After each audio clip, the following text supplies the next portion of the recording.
In the headlines, Hector John calls for greater collaboration with government in relocating the vulnerable from disaster-prone areas in his constituency. The Dominica Media and Communications Association on its way to regional recognition after the adoption of its constitution on Saturday. And Mia Mottley sworn in as Barbados' first female Prime Minister. I am Andrea Louis with the Channel 5 News. Back with the details after this.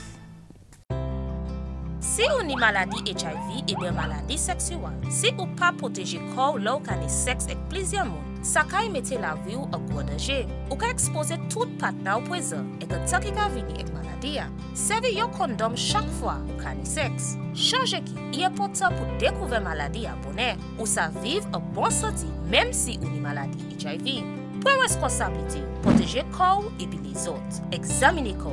Aider du bout si même maladie HIV et l'autre maladie sexuelle. Do you need more cash for that home improvement? Then come to Fast Cash, where we give you more. At Fast Cash, our customers get more funds and more time to repay. But wait, can't come to us? We'll come to you. And our mobile officer will get you on your way. Small businesses, consumers, and taxi owners. Fast Cash has more for everyone. Simply call or visit any of our locations for more. Smarter, faster, better. Fast Cash. Terms and conditions apply.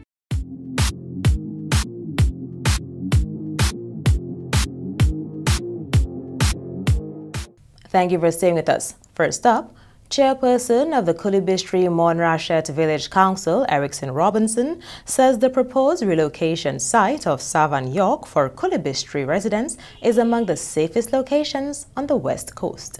Eden Jean-Baptiste has that story. Prime Minister Skerrit announced on a Kyrie FM show Tuesday night that government was in the process of acquiring land for the relocation of Kulibistri residents living in vulnerable areas. We have to relocate several homes and residents from Kulibistri. And we're in the process of acquiring. We have indicated to the bank, because the National Bank has some land, some 18 acres of land in Makushri, that have directed to purchase, to acquire, as a location to settle the residents of Kulibistri. Because, you know, in relocating people, you also be mindful of the people's proximity to their farms, you know, and to their old home and to their old place and so on. So you understand it. So you don't want to take people from Kulibistri and bring them to Rose or bring them to Point Michel or something. Yeah. So we had to be searching. And we had 3 options, and this was one of the better options that was available to resettle the people. And very soon I'll be coming along with the Ministry of Housing to Kulibistri to share with them the plans. But we have already signed the agreements for those homes from the 1,000. Chairperson of the Kulibistri Monrachet Village Council, Erickson Robinson, says the Village Council endorses government's relocation plans. It is something that many persons in Kulibistri are in fact looking forward to. Since Tropical Storm Erika, we had catastrophic damage in Kulibistri, and Hurricane Maria itself really came across with widespread destruction in Kulibistri. We have seen what the river has been able to do, and as a community we recognize that there are a number of residents who are not safe, and this area that the Prime Minister has announced is among one of the safest areas on the West Coast, and we as a community and a council are very, very much supportive of that particular area for the residents of Kulibistri. It is not very far. It's within the constituency, as a matter of fact. Robinson says the authorities have been discussing the possible relocation with his village council, responding to complaints that Kulibistri residents were not consulted. Well, the government has been in contact with the council. The council have had information. So there have been a flow of information, and the government has made it clear that at a very, very, very determined point, they will meet the people of Kulibistri. From the council standpoint, I always say that you have to trust your leader. And all of us cannot lead the process. So if there are persons charged to lead, and we will make the best decisions on behalf of the people. Robinson says while there are other areas up for consideration, it would be very expensive for government to acquire the lands. However, all of these areas are privately owned lands, and you will well understand the challenges that a government can face when you are pursuing private lands. And if this area belongs to the bank, I believe that the technical people within the system have done, what is necessary, and I think that it's a way in the right direction. Well, we have seen the destruction that the Kolibistre River has been able to do. And there's no running away from this. This one, the river runs right through the community. And we have continued to encourage the residents that listen to the advisories. Any pending conditions, we must move or relocate temporarily to the community center in Monochet and seek higher ground. In related news, Member of Parliament for the Salisbury constituency, Hector John, says government can consider constructing a defense wall and other mitigating factors for Kolibistre residents living close to the river. John says, based on his interaction with people, they prefer not to be relocated. The people of Kolibistre, first and foremost, they do not want to leave. But they are different, they're looking at different scenarios in terms of dredging the river properly, having a proper river wall, going up the river and seeing how we can mitigate the risk in terms of ensuring that the different contributing rivers or streams of the road, they're unblocked, and you can limit the amount of debris and everything coming down for Kolibistre. And also, if they have rivers, houses on the riverbed that needs to move, we'll move them, relocate them. And that is the type of discussion you would like to see. The MP says he has not received any formal communication from government on relocation plans for his constituency. The talk of relocation was in the air, but we have not met with the government. The government has not met with the people of Kolibistre to have a discussion in that direction. We are only hearing things in the public space. And it's very disappointing. I see it as a level of disrespect to the people who have been affected and having them in limbo. Yes, you might be saying I'm hearing about the land in where we call Ban, I think in Savannah, about 15 acres of land owned by the NBD. I think it was formerly owned by someone from Cassibus who passed away in the Virgin Islands. We're hearing that. The people of Kolibistre, as I said, would like to have an input in that decision making. John agrees, however, the need for relocation is urgent. There are some people, if you're speaking about relocation for Kolibistre, there are some people who will have to move along. And I think we have to meet with them and sing that and meet with them one-on-one, have that discussion with them. It's 3 years now. The last time the Prime Minister was in Kolibistre was on the 5th of September 2015. That's when he walked for Kolibistre after Tropical Storm Erika.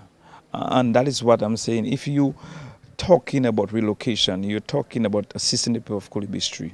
Not just stay on the radio and talk in the public space. Go down to Kolibistre, have an audience with them, and discuss these issues. Prime Minister Skerrit said on Tuesday night's Next Level show on Kyrie FM that he intends on meeting with the people of Kolibistre. Meantime, John says there should be a collaborative effort in the relocation plans. That is where we need to channel our collective energies. We have to come together to do that for the people of Kolibistre, not just seeing this there or the parliament seeing it as a, but they should be the government and the other leaders within the community, village council, the church community, everybody come together. Let us sit down and discuss the best way forward for the people. I am ready to work with everybody that is working in the best interest of Kolibistre. Still on constituency matters, Member of Parliament for the Salibert constituency says he is pleased with the level of progress in his constituency ahead of the 2018 hurricane season. Cassius Daru, also the Minister for Kainago Affairs, says while he is pleased with the level of cleanup and restoration in the constituency, housing remains the main challenge. It is closed that over $2 million have been approved for housing works in the area. Minister of Finance approved $821,555.22 towards housing renovation in the Kalinago territory. and of course Atkinson is going to benefit. Just about to get approval for more housing assistance for the Kalinago territory, for Antrim and Atkinson in the sum of $1.2 million, and also an additional for the Kalinago territory. That's to reconstruct the housing programs that we started in the territory. So the housing schemes that got damaged have assessment and estimates provided, and we'll be spending $2.8 million in the Kalinago territory. Several prefabricated houses have also been slated for the Salibia constituency. Work has started on some prefabricated homes in the Siniku community. Out of the 1,000 that the government is paying for, the Salibia constituency is one of those first beneficiaries to receive the first 10.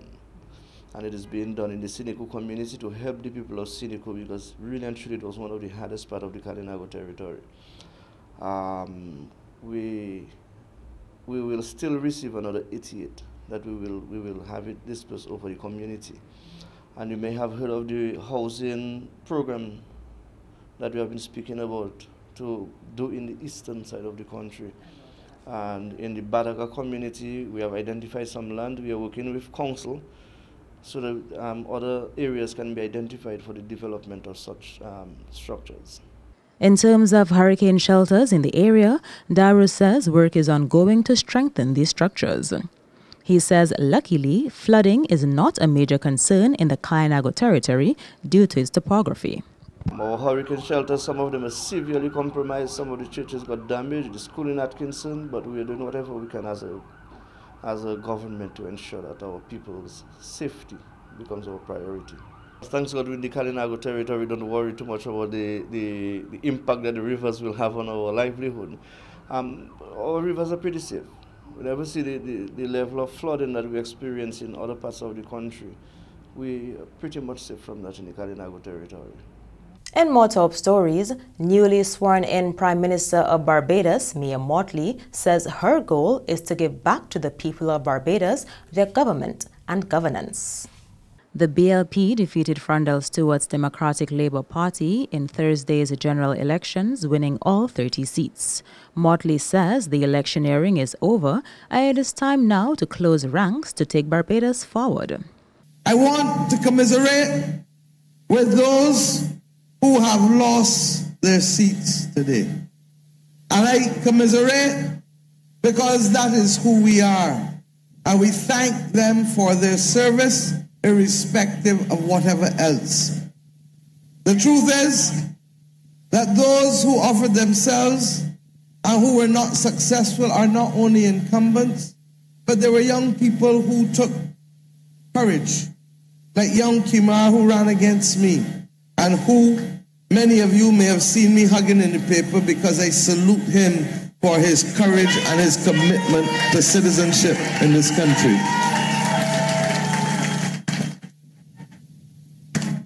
I urge them to continue in the spirit of service and in bipartisanship in helping us rebuild this country. Mottley appealed for supporters to refrain from gloating and to reach across the aisle to work as one to build the country. She says, guided by the overwhelming mandate, her government has to get to the task immediately. We have to reverse the rapid decline in our foreign reserves as a matter of urgency as we go forward to pay foreign debt this month. And we have to deal with our debt. Against this background, we shall release today the IMF Article 4 report so that Barbadians may see an independent assessment of where we truly are.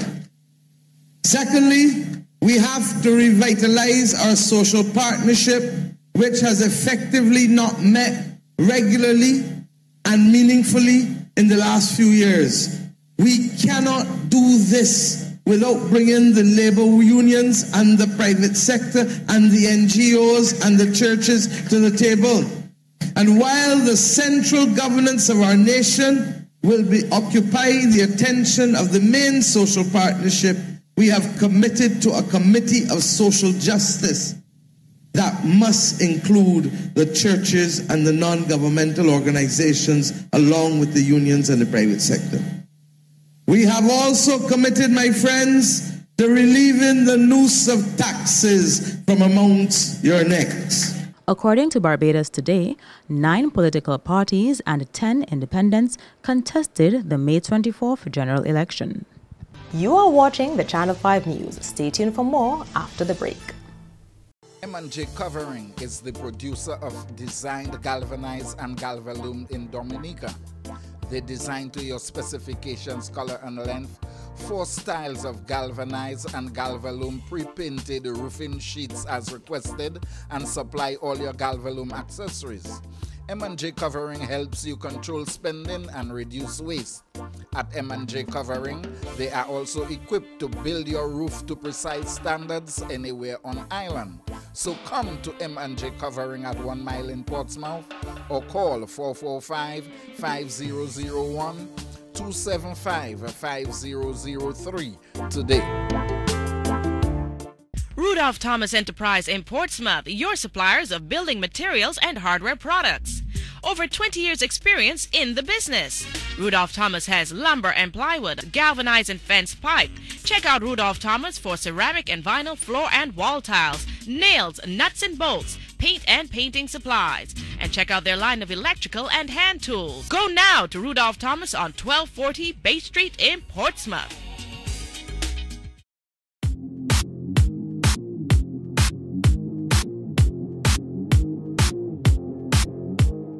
Welcome back.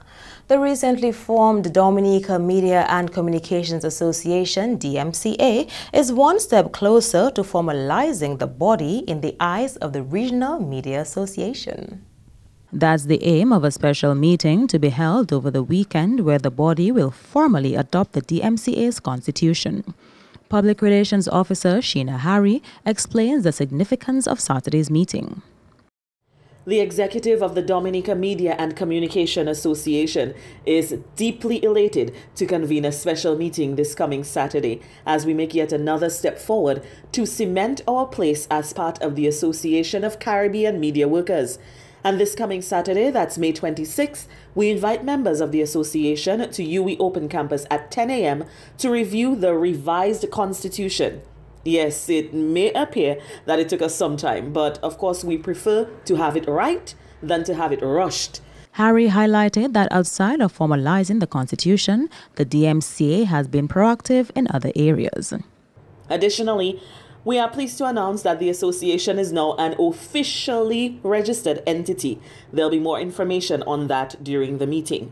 Of course, all of this is working toward being recognized by the ACM, and with that recognition, so many doors will open up for our members.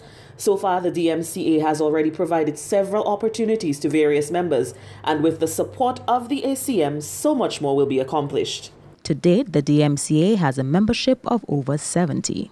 Former Prime Minister of Barbados, Frondell Stewart, says he is taking full responsibility for his party's demise in Thursday's general elections. The Democratic Labour Party lost the election to Mia Mottley's Barbados Labour Party, which won by a landslide, securing every one of the 30 seats. Outgoing Prime Minister Frondell Stewart spoke to reporters following Thursday's election defeat. When you go into battle, you go into battle to succeed, but you can sometimes fail. And we have to learn how to deal with both victory and defeat. I want to thank them for the courage that they all showed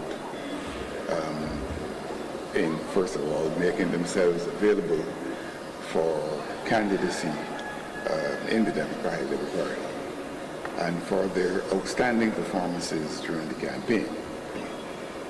That is the nature of politics.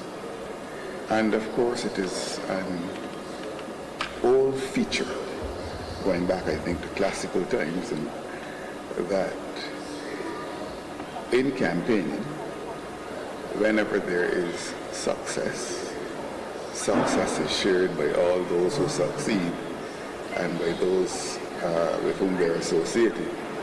But when there is failure, failure points to one man.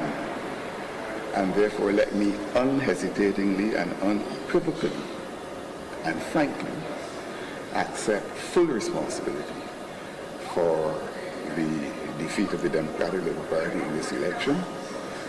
And let me assure all the party members, of course, that we govern in very challenging circumstances. No previous government of Barbados has had to govern in circumstances quite like the circumstances in which we have had to govern.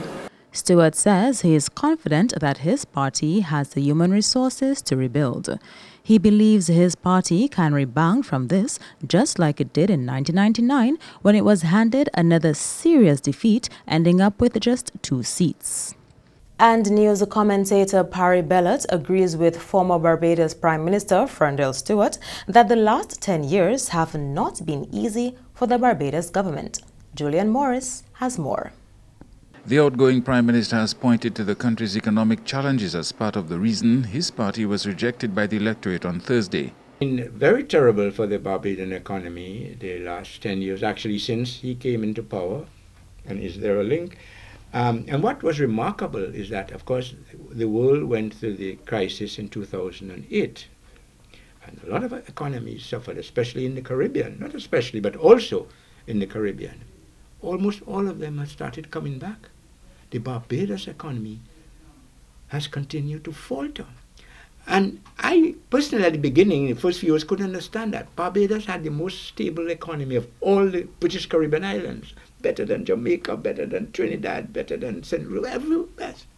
And they were just going down, down, down. And they've continued to go down even the last few months. At one stage, I think, was it this year or last year, I happened to have been in Barbados, just where they had increased a special tax they had introduced to help budget support because they're not getting enough money to pay all what they want to pay. And by the way, some people said they needed to lay off public servants. But sometimes as the one little hole they figure they'll get votes. Public servants, they're paying them, still keeping them. They had to raise a tax. It was a 2% levy on something. They had increased that to 10% when I was there, as I say, last year. The whole of the island was in uproar. That is like a 400% increase. How can you do that? Bajans have reportedly been disgusted over many issues, among them a fiscal deficit of $513 million. Reports say this is money Bajans owe their government in various taxes, including VAT, as well as hospital, national insurance, and other fees. Parry Bellot believes turning a blind eye to warnings about the direction of the Bajan economy was not a good idea, and it has come back to hurt the ruling party. About 4 or 5 years ago, the governor of the central bank was hinting at the bad state of the economy. They were not doing that. They kept giving a better spin on the economy and so on. The governor kept doing so. It reached the point where they said, no, he must stop making those statements. He refused. He said he has to be honest with the people. They fired him. He went to court for his job and so on, you might recall. I forget his name now, or something Worrell.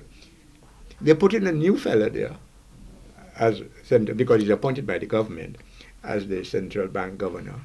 After a few months, he started saying the same thing. Economy in trouble.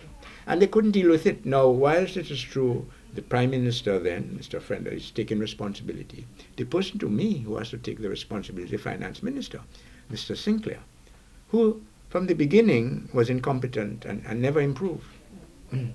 He never impressed me. And didn't even impress me before he was a minister either. So to you, it's the economy? It's the economy, bottom line. That's the economy. So everybody was suffering on how they were solving it by trying to tax more, and things like that. Yes, One of the things that they did, a lot of people were annoyed about, but again, they had no choice.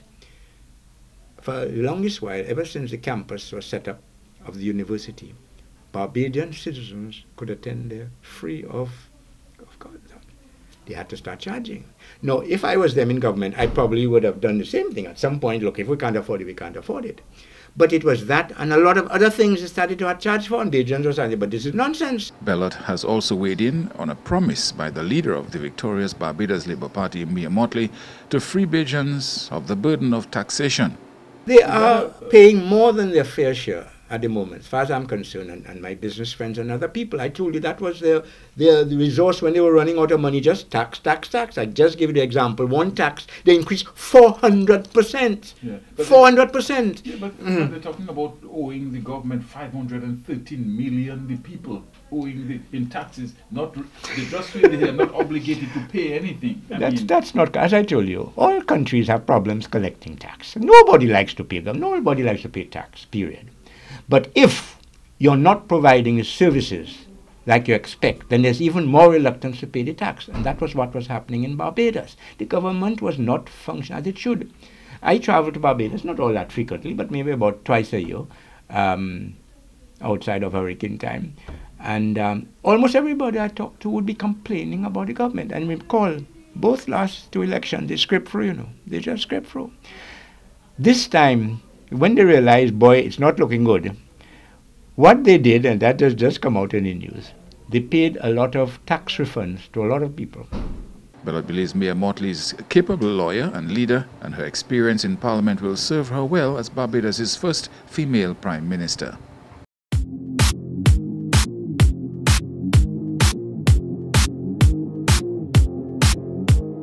To end the news, the headlines again. Hector John calls for greater collaboration with government in relocating the vulnerable from disaster-prone areas in his constituency. The Dominica Media and Communications Association on its way to regional recognition after the adoption of its constitution on Saturday. And Mia Mottley sworn in as Barbados' first female Prime Minister. Feel free to contact us at news@marpin2k4.com. You can also access our past newscasts on our YouTube channel. On behalf of the entire production team, I am Andrea Louis, and to all of our viewers around the world, thank you so much for watching. Have a wonderful weekend.